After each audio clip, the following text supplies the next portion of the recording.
gender dysphoric children who don't know what their sex is or feel unhappy in the sex that they have is a very small part of my life. And so I do rely on my specialist colleagues to help me through this incredibly difficult area. And my first port of call, of course, is our child and adolescent mental health services, who have been stretched beyond belief because of COVID.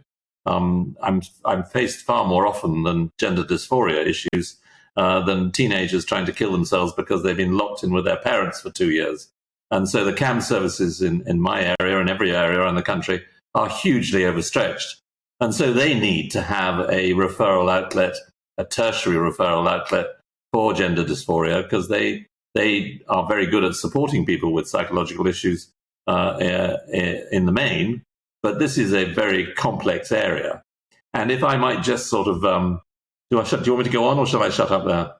I mean, this is very interesting. I mean, you mentioned COVID and the rise in mental health issues with children. Yes. I mean, do you think this could perhaps be contributing to the rise in children transitioning?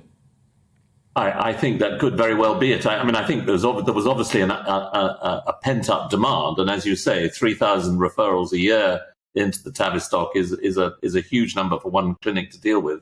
And I think it's very important to split the two issues that have been raging in the last day or two in the press. We need gender dysphoria clinics for young people who do not know what to do with their gender, because it can be a very dangerous situation. I'm sure you've heard of children that are trying to kill themselves every time they have a period because they feel that they're the wrong sex. So we need to have a service that can look after those patients. And so the suggestion that we have two clinics, one in the north and one in the south, I think is to be applauded. But we need to separate out that from the controversy surrounding the Tavistock. The Tavistock, in my mind, has always been a fantastic clinic where we all look up to. And over my many years in general practice, it was a super specialist clinic, not just for children with gender dysphoria, but for people with very complicated psychological issues. And so they have a track record of actually being very effective in a number of different ways.